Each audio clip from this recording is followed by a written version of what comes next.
What's up, good people? Welcome back to Four Titles, One Truth. It's your boy Tommy. And I'm Lance. And today is special. We're closing out our first season of Four Titles, One Truth by finally bringing the women that said yes to the mics. Yeah.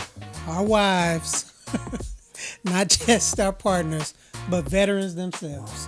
To be specific, they're retired veterans with exception. Nikki had an exceptional career and she served with honor. Come on, man.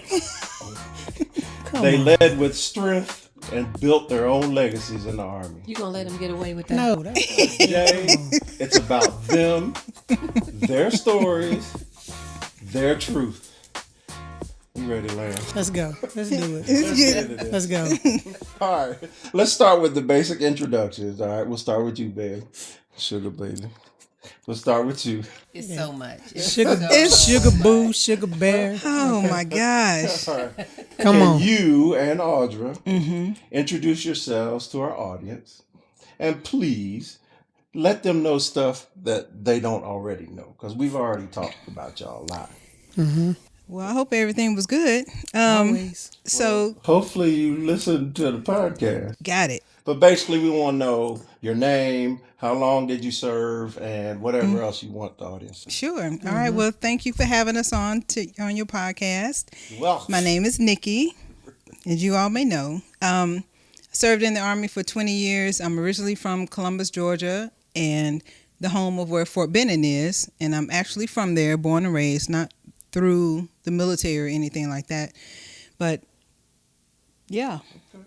Audra. All right. And my name is Audra. I served 28 years. Born and raised Springfield, Ohio. Is there any other place? Maybe a few. But Springfield is the only one that matters. Wait a minute. All right. I'm Okay. just saying. All right. I'm just saying. And for those who don't know, Tommy and I were high school rivals that we only discovered recently. But like I said, the only place that matters is Springfield. Yeah. I'm just She was saying. a senior. I was in. Anyway. Just playing. Go ahead. That's it. So, okay. All right. So now we can take it back a little to the beginning. This time starting with Audra. What made you decide to join the Army? And was it always the plan or something that steered you toward that? It definitely was not the plan. We didn't have any. The closest installation to Springfield is Wright-Patterson Air Force Base. I did have an uncle who retired Chief Master Sergeant at the Air Force, so that was my closest proximity to like regular active duty service. So it really wasn't on my radar.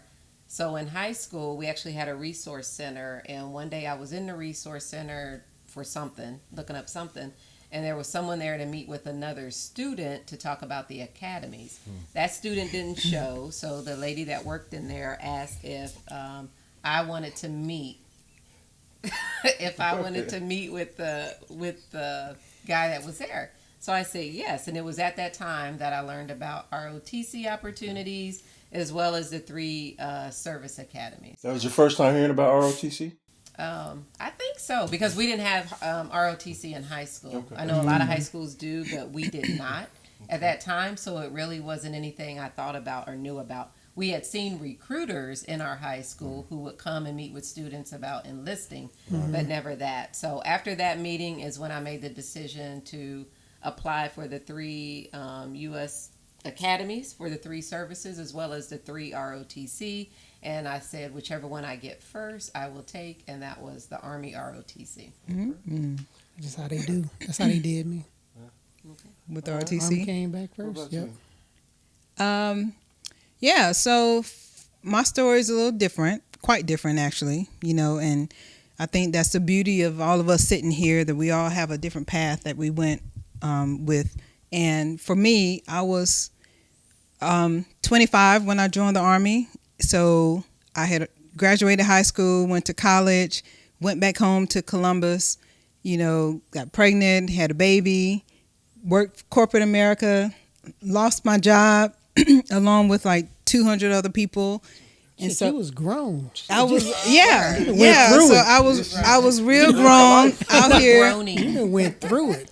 I was grown out there living my life, doing my thing. And, you know, our company got bought out by Citibank. And so we were all at a loss. I'm like, well, I need to find a way that I can take care of my child. So being from Columbus, Georgia and Fort Benning and being not necessarily around soldiers, but just knowing that possibility was there and had connections. My mom had a friend that her husband was a recruiter, and she suggested that I speak to him, and went out there and, you know, got the assignment, went to MEPS and everything, and they assigned me to a petroleum supply specialist, 42 fuel, yeah.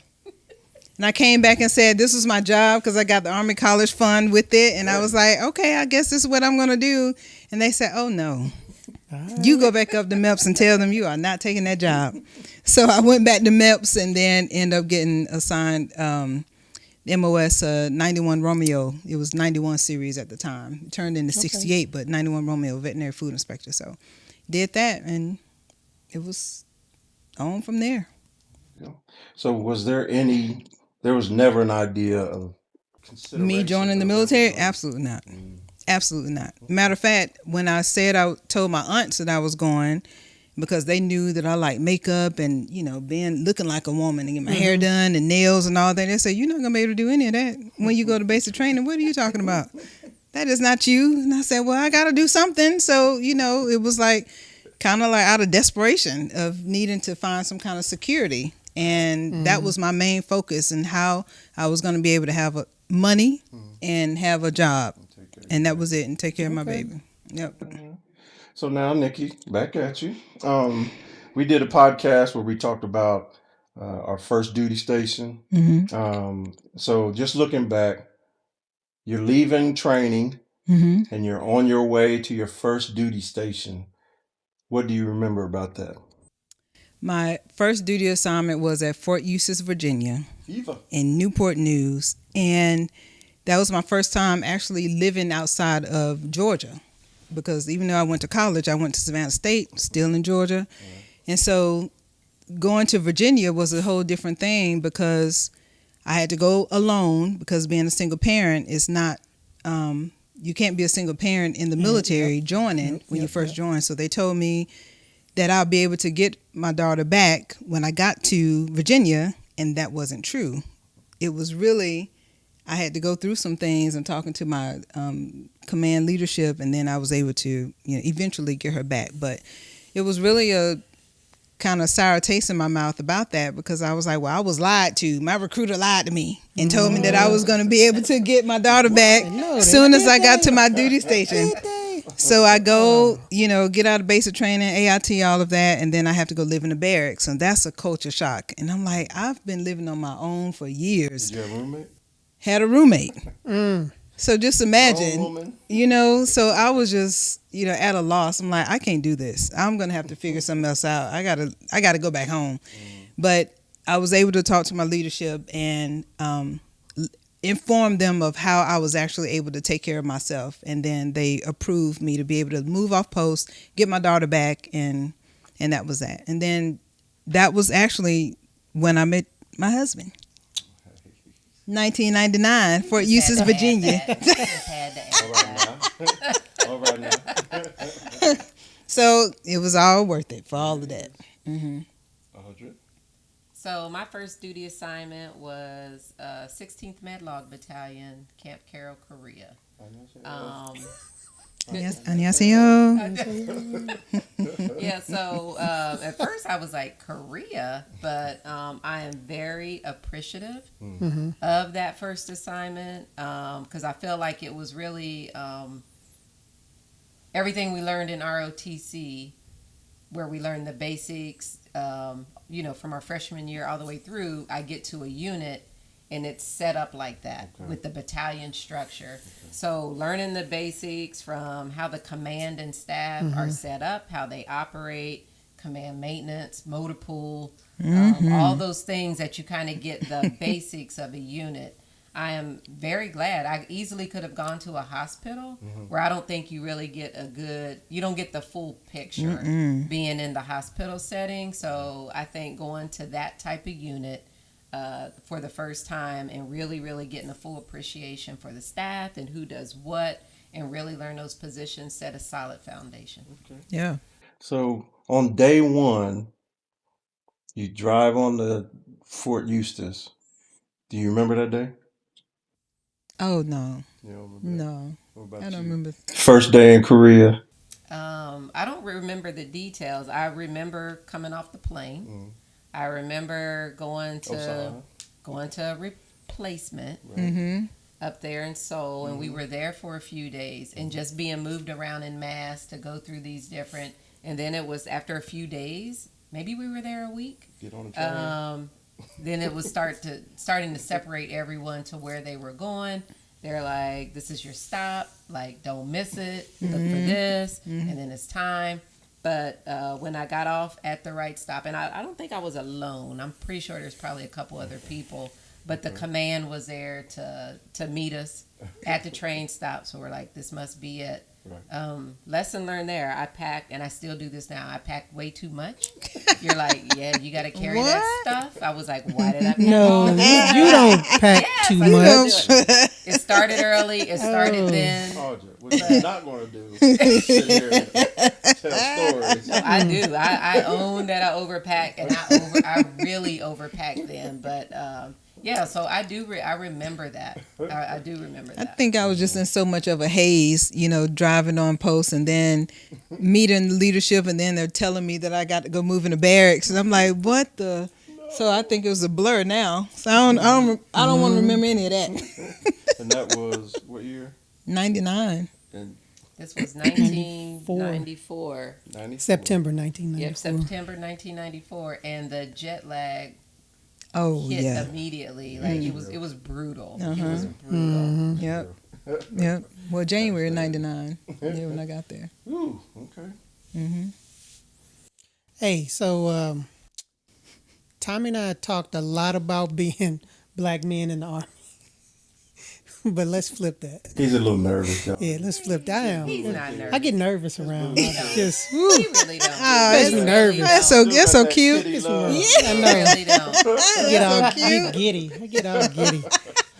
So starting with you, Audra, what was it like for you being not just a woman, but a black woman in uniform, and how did you navigate that? Actually, I think that my foundation in Springfield, Ohio, was very, very important. My high school was mixed, so I thought that was a good foundation of preparing us. Not more of one side or the other. I am so glad that I attended Howard University. HU. That was my one and only selection. That's the only school actually I applied to because I did the early application. I was like, I'm only submitting one. My mother didn't agree with that, but that's the way I was like, I'm going to Howard. Oh. Let me just claim it, and that will Yeah. be. So I think that going there, then that that is a historically black college university. So the foundation, and then the ROTC program there was so good. So I think the foundations, coming through high school, at college, everything at Howard, and what we learned in ROTC really, really laid a solid foundation. So coming into starting out at Camp Carroll and then moving throughout the career, it really didn't seem to be like it wasn't at the front of my thoughts. Right. Soldier It first. was doing learning my job, doing what I'm supposed to do, being the best at that. It was always a second, but I always took note and would always make, you look to the left, you look to the right, so you realize at times you are the only one of either one of the categories or both combined. So it didn't really... And we get a little taste of that because we have to do an advanced camp right. before, and then you really see it's like, what? It's only... Yeah, I did. 3 of us. Yeah, 4 of us. we are Yeah. not. Yeah, And we are actually, not. I did my advanced camp at Fort Bragg. I remember 4th Regiment or 5th Regiment, and in in my company, it was 4 females, Mm. one in each squad. Oh.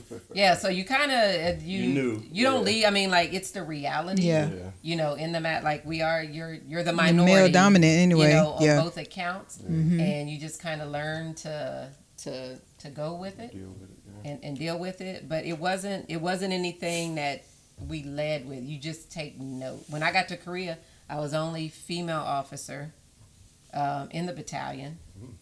We had some female senior non-commissioned officers, but I was the only female. Wow. So Dang. So did you Yeah. run into any hardships or any negativity that you could define for being a black woman, a black person and a woman throughout your career? Any hardships? nothing that really stands out. I think our foundation, one, as I've already stated, that foundation at Howard really set us up for success. We already know that we have to be better, do better, perform better. We must figure it out. To even be on a level playing field. Exactly. So we know that. So we already do all of those things. It probably wasn't until my last assignment where it was questioned. Okay. And I don't know 100% if it was because I fall into one of these categories. Right. But if I'm in a position where I am the subject matter expert, Right. and I like this is what we are doing, to have that questioned, you do step back and wonder: are all the other senior leaders in these other areas being questioned? That don't look like you. That don't look like me, or am I just being questioned? So I don't know for sure, but it was a moment of, well, hey, if somebody else can do this better, have at it, and I'll support the mission in another way. So things turned for the better a couple of days after that, but it was a moment of exactly. Looked like a duck. Yeah. Gotcha. Yeah. Yes. Okay. Yeah.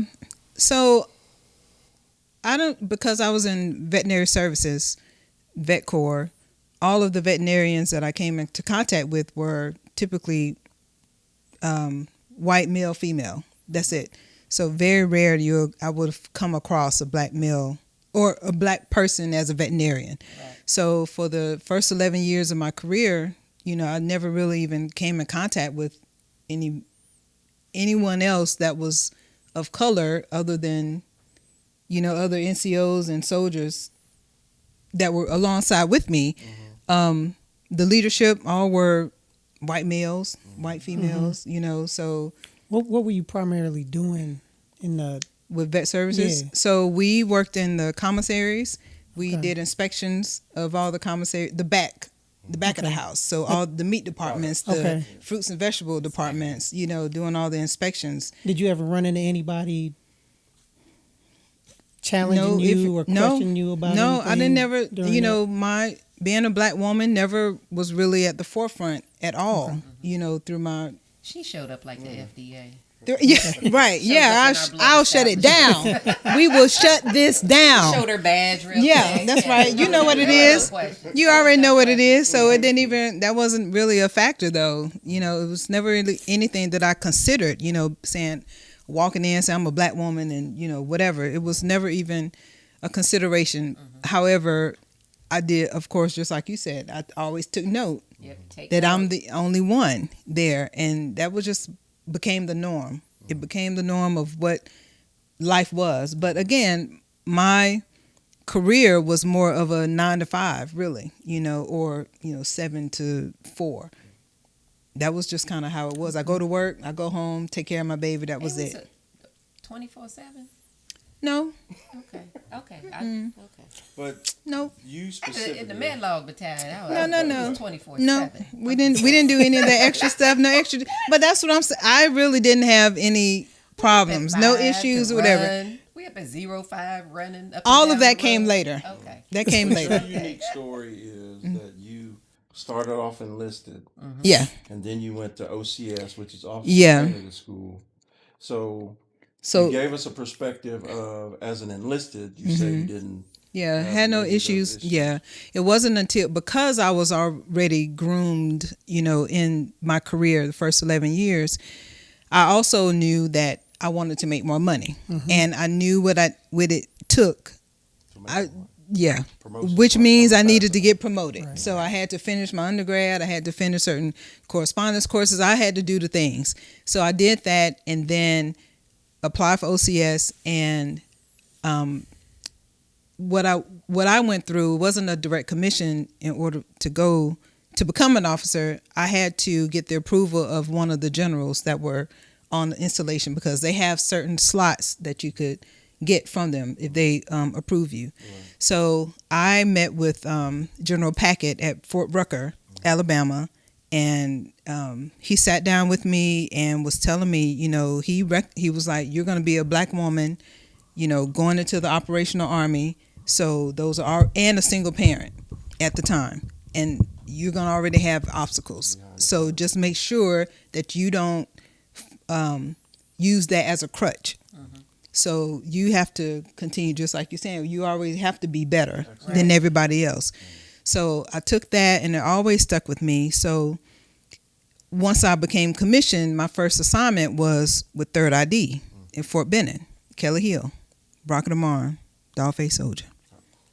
So All of that. I stepped in the fire, but then again, black female. But in our company, though, in our company, it was all black female leadership, though. The commander, the first sergeant, the XO, and the 2 platoon leaders, all of us were black females, which was a rarity. Oh yeah. It's a rarity, and unfortunately, it just really was not that jail, though, that it could have been. So that was a challenge. It was frustrating because we could not get it together because of some of the leadership that we had during that time. So that was unfortunate with that. But you went from OCS to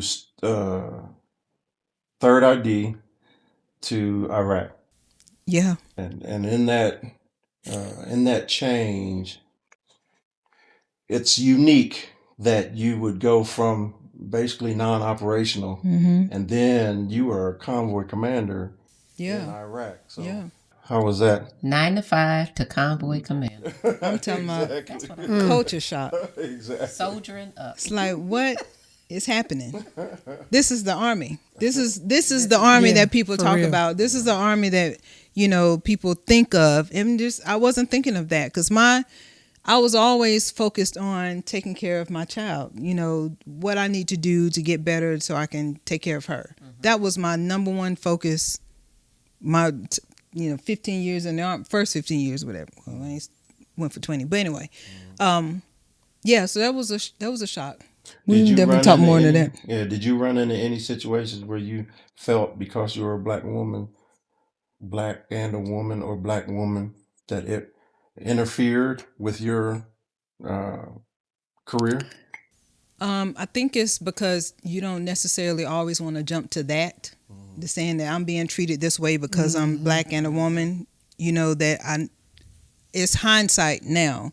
And because when you're in it, it's like, well, that's not what you want to think about. It's like, you treat me like this because I'm black, so you have to kind of take that out of it. But when I was in command, though, and I was up against 4 other white male company commanders, and my battalion commander was a female, you would kind of think that she would also give everyone the same opportunities, but I didn't really feel that I got that, though.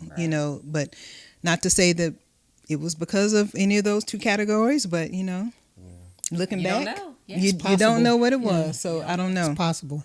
And that's where I've always said that a lot of people don't really understand how much of a competition leadership is in the military, Yeah. because you're competing, whether you want to admit it or not. You're competing with your peers, and if you don't understand that and get that quickly, then you're going to get lost. Yeah, in the and I fight. honestly got that late.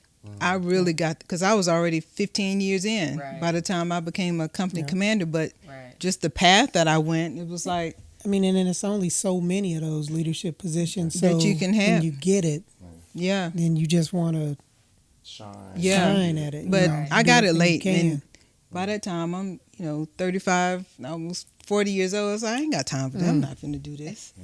I don't want to do that. So we moved on to the next thing. You're So welcome. for over 20 years, and 28 for you, Audra, that's a lot of chapters. So Nikki, we'll start with you. What's your proudest professional moment in your 20-year career? The one that still pops in your mind when you look back and feel that pride for serving. Yeah. So there are two things that really stuck out to me. The first one was when I did take company command and my mom and dad were able to come out and see the whole ceremony and see how it went. I couldn't have been more excited. And they actually came to San Antonio. That was probably the last time my father actually even came out to San Antonio, to travel. And he came out and witnessed that because he had also served too for a couple of years. So to see that, for him to see me in that capacity, I was really excited about that and proud about that. Then the second thing was we discussed before about how I went from this 9-to-5 type job and then going to OCS and going to Iraq and as a platoon leader. And my battalion commander was saying, well, he didn't really care what job you had. You're going to be out here on this road doing these convoys. We're going to have, because we were was resupply. He said, you're going to go out there on this road and you're going to be a convoy commander. Regardless, even though we were in the medical company, that made no difference whatsoever. So because everybody had to rotate, we were there for 12 months. And the fact that I was able to go out there and be the convoy commander and take everybody that left with me came back with no problem. So very proud about that. That's a blessing. Yeah. And I was very fortunate that if she came to Liberty or Victory Base, I was able Oh, yeah, and we were there at the same time. Oh, okay. I didn't know that. Yep. on it. We were there at the same time. So anytime I knew I was coming up, I'll let him know, and he'll meet me wherever I was up at on Liberty. Come out and while they were doing resupply, because I wasn't doing anything. I had to get him there. Right. So Get 'em there and get 'em back. get him there and get him back. Right. Yeah, and so he came out for however long it was, and we did get a chance to see each other there. Yeah, which was a blessing too. And my most proud thing was just watching her go from, because she didn't have an understanding of the operational army because she didn't Facts. have to, because she didn't have to think Own about it, it. own it, Nikki. Own You know it. what I'm saying? Because she didn't have to think about it. It was 9 to 5. I ain't had to She do was none 9 of to that. 5. We like what? And so, but, No field problems. I didn't go through any of that stuff. but, I know. but just think about this. She went from that to going to OCS, which is like basic training, times 10. Whatever Yeah. it is. And so, but she went through that, and then she passed all that, and then she became an officer. So Yeah. that was my most proud moment. Well, I thank got you. the second You were there. salute. Well, yeah. But, 'Cause my dad got the first. Yeah, but that was He was there. that's most proud. You gave Tommy a salute. Yeah, Okay. she. All right. Thank you very much. Huh. Your turn. Well, you saluted me. Well, that's it. Second salute. Okay. He did salute, right? Correction. Yes. Okay. I returned her salute. No. Why would you be returning her salute? Because she saluted me because I was a sergeant first class. Oh, He's so I'm just crazy. playing. He's so crazy. Okay, you see what I deal with? I'm You just see? joking. I'm just joking. You Her father got the first salute and the 50 cent coin. piece. Mm-hmm. And then I... You was it 50 saluted. cents? I thought it was a Saluted. I thought it was Yes. a dollar. Silver dollar. Silver Silver dollar. dollar. Yeah, I'm sorry. Silver dollar. Tommy That's didn't get why one, you did didn't he? get it. No, Okay, good. All right, good. my dad got it. He ain't earn it. He ain't earn it. I would have. But just so everyone is clear, Tommy saluted you. Yes. After When I was commissioned. After your dad Yes. gave you your first salute. Mm-hmm. Tommy Okay. Tommy saluted Yes. you. He did. Okay. I think that's... That is not- But thank you for the proud moment. What's We're your gonna move proudest on. moment, Audra? See how you trying to change the subject? Yeah. I don't know. Actually, it's really hard to name one. I feel like I've had a career of proud moments. I've had a career of first. The first to do a few things, first to do this, or activating a unit and everything. So all those are proud moments. And the successes along the way are really due to the result of the soldiers, airmen, sailors, Marines, whoever that I was working with, the civilians, the I think she meant to say Lance first. of course, and my family, of course, my family. So several successes along the way. Elbow in the mess up. My husband Lance and my children, my parents. Yes. Because it actually takes a village. Absolutely. And a lot of good friends along the way that we have collected. But I'd probably say one of the... I was in the village first. He was. Okay. I was the only villager. I was the only villager. She won't give it to Well, I hold tried. on. Now, I tried. hold I on. tried. Actually, in the village first, I have to take it back to my parents and my brother, who we were grinding it out together to get these applications submitted, to get me ready to go do this physical fitness assessment thing for the ROTC scholarship and everything. So To get you in the game. yeah, to get me in the Gotcha. game. So I have to take it back to them first. It's the first members of the village. And then Land. I was on the team. He was on the team.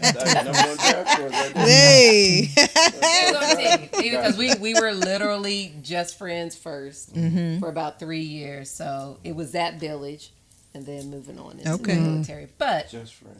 yeah, we We were. were. We Okay. were. We were. All So right. your But- job was what?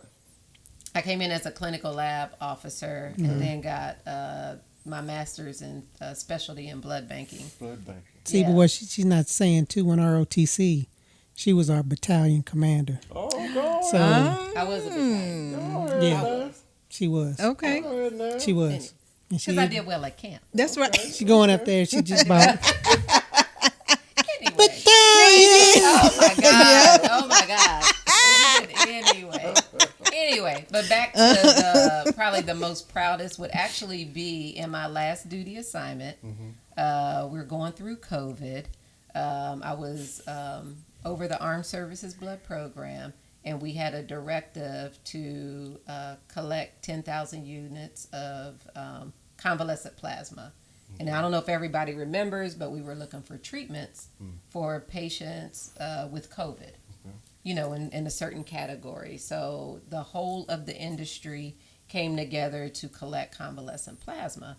Well, the 5-sided building, i.e. the Pentagon, charged us with 10,000, and it was a very short runway. The only reason we were able to make it is because we had started to collect, just because we need to start doing this too at a small scale early, like in January, February. We received the directive. We only had till 1 September.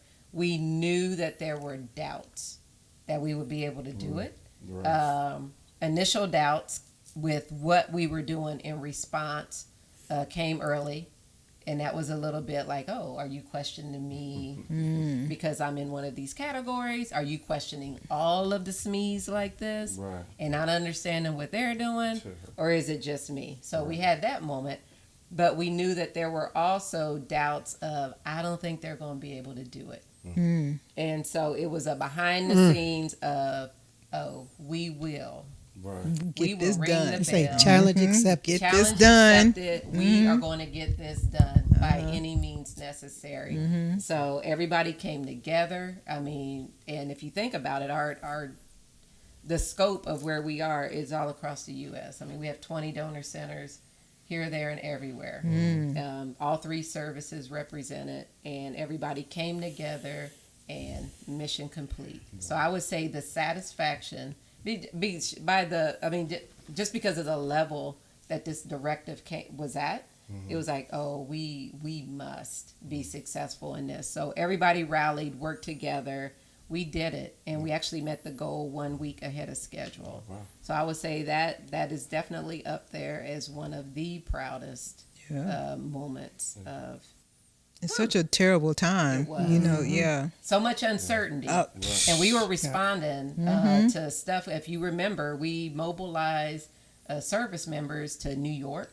We service members were on the West Coast. I mean, the 2 Navy ships were out there. So all that was all that coordination was going on, and this was in addition to our day job of just making sure we had blood products, all the other blood products available. So it was a challenge, but it was a long, hot summer, but we did it. So I think that was that's up there. All right. So let me ask you a question first. What was your goal for how you wanted to end your career? Because I know Lance talked about it, that y'all had a conversation, but what was your goal once you were finally set up in the Army and ready to go? I think initially coming out of ROTC, we had an 8-year commitment, right? Yeah, it was an 8-year commitment. So I think initially it's like, we're going to do this 8. Right. My initial goal was I really want to be active duty. I don't want to be bothered with the reserves. Yeah. I just couldn't in my mind like go out, find a job, and I got to go do this. Yeah. I wasn't interested in that. So my first goal was I need to perform at a level in ROTC to lock in an active duty, being commissioned on active duty. So check, got that done. Then as you're going through, you're getting promoted. We got to a time where, okay, now I need to really start deciding what I want to be when I grow up. I was a clinical lab officer, but we know at a certain point you need to get a master's degree and you kind of need to choose a Specialize. pathway. Yeah, you need to specialize in something. I might as well do it. Yep. Or, I could stay clinical lab, but I needed to go ahead and get a master's degree. So I decided I would take the blood bank pathway and get my master's in that.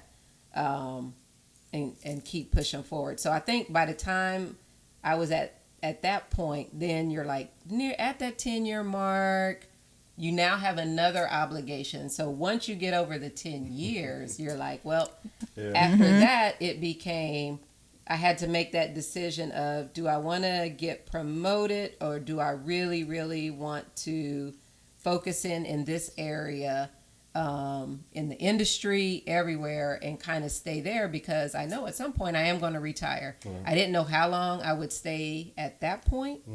And I think in my mind I was like, I'll be good at lieutenant colonel, because we knew just how hard it was to make it to colonel. We know, it's that pyramid shape as you go up. So it's like, let me just be the best. One of my mentors, lab officer, was like, never give him a reason.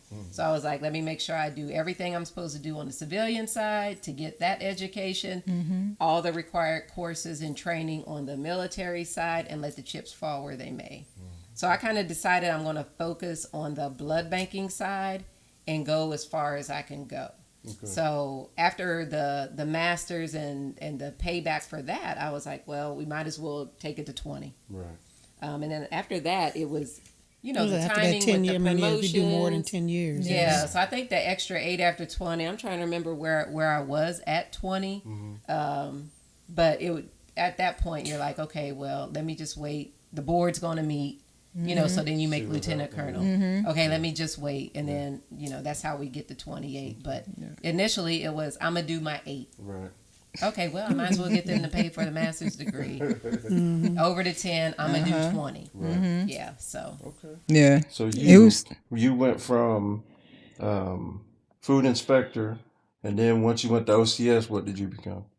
Then I medical service corps officer. Okay. So, and that was at a time where it just so happened that they had like 15 slots for medical service to select from OCS. Right. And I was able to get one of those. So I still was able to stay within the medical field. So within OCS, you don't really know what kind of job you're going to get, what kind of AOC you're going to become a part of. I did. Yeah, big time. Absolutely. And I understand that 100%. So within medical service, when you first starting out, especially when you're going operational, you're not really assigned. You're just a 70 Bravo. Yep. You're a 70 Bravo. You kind of do all the things: healthcare administration, or human resources, or patient administration. You do all kind of things. Right. You can do all sorts of things. Right. So for me, my first assignment was going to 3rd ID. So I became a platoon leader, then an XO. And then. That was after 3 years of being there. Then I kind of started getting into human resources, and just kind of went through. When did you know you were going to do at least 20? Well, because I was already at that point, like at 16 years in, it's like, all right, well, now it wasn't. Officer side is a little different for me though, because I was like, have been in this organization for 16, 17 years. It's like, I don't know if I really want to even go past 20. I want to move on to the next thing. So trying to figure out what kind of job I want to do and what I want to do, I just kind of made the changes later on, too late as a senior captain. Right. Trying to make the changes, and that was really at a detriment to my whole career of doing something like that, because I just tried to change too late, which I went into a AOC that was really already small and controlled, to where promotions were not happening in that AOC. So, got passed over, for promotion. So going through that whole experience, it was like, oh. All right, after get a gut check, it was like, well done, this is me though. That's how this, when you get that. Yeah, how this not happening to me, but it was all a blessing in disguise. The way life ended up happening anyway. But during that moment though, you don't see the future, so you don't really understand how you're gonna get past all of that. But you honestly do get past it, and it was just eye-opening experience to me, because I made the connections with people late in my career though, but it was because I took those other assignments, the immaterial assignments, when if I had someone that was really mentoring me properly, they would have said, hey, don't do that, you need to focus on this route, if you want to stay in the competitive, or you want to stay in a AOC that would really allow for more slots for promotion. Right. Stay here. Don't go to a small one where the promotions are limited, especially if you don't have the background for it. So I was like, well, and the connections I made, were late, and but it all kind of intertwined though, because had I not become a recruiter, I wouldn't have met the general, and I wouldn't have met his people. Then I wouldn't have met all these other people, so which end up helping me on the civilian side, so it was all, that's why I said it was all a blessing though. But it was at a point too, I was like 16, 17 years in, was like 20, all right, fine, let me make that, and then that was it. Time. It was it was time. Yeah, it was time. I regret nothing with it. So my last question is for Audra. There's a rumor going around that your job is all-inclusive blood. You are the subject matter expert in blood.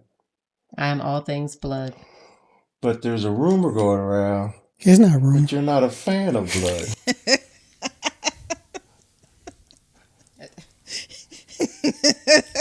I think some clarifying need to happen. And I appreciate. Go ahead, Lance. Were you? I'm just saying it's not. I wasn't lying about anything. I didn't tell you. This out on the episode already. I just think some clarification is needed. So in my clinical laboratory upbringing, which no one thinks about the clinical laboratory, which blood banking is a part of the clinical laboratory. Everything we deal with, primarily blood, but all other samples, they're in tubes, they're in containers, they're in bags. Everything's contained. All right? So that's the environment, so that we can run testing and make sure. So in the blood bank specifically, yes, it's coming out in a bag. We have the tubes to do all the other testing. Clean, sterilized. It's a controlled environment. So yes, I very much enjoy working with blood and blood products and all things blood in a controlled environment. What I don't necessarily like Right. is dealing with blood in an uncontrolled environment, i.e., oozing out of something. You know. I.e., looking at the traumatic injury, i.e., looking at the remnants of blood Okay, so from no dealing lies. with the traumatic injury. So no lies have been told. Okay, got it. No, the lie wasn't told, but the clarification Yeah, was definitely needed. needed. When that episode aired, I did receive a text message from my cousin, like, how you gonna be over the blood program and not like blood? I was like, hold on. What are you I like talking it when I about? can control it. I can get the amount that I want. I can do the things I did, put a label on it, ship it out. Got you. It's getting to help someone in need. Just All of that. leave a child Anyway, to deal with Anyway. injury. yes, Themselves. Yes, I don't like that I environment. remember the story. It's not important. The story's not important. Just listen to the previous episode. Miles. It was Miles. Yeah, Miles. It was Miles. I was deployed. You were where? I was deployed. I was in Iraq. Iraq. He was in Iraq. Yes, I was in Where North was Carolina. Miles? He was in North Carolina. Fayetteville, North In Carolina. Fayetteville with me. Yeah. With you. the You were mama. in Fayetteville. Yeah. Yes, With with me. with the mama. Got nipped over Well, I the was- eye. I was in command. And in command. In command Okay. And he had an eye. Of a blood unit. of a blood Of detachment. a blood Blood detachment. detachment. Yeah, operational.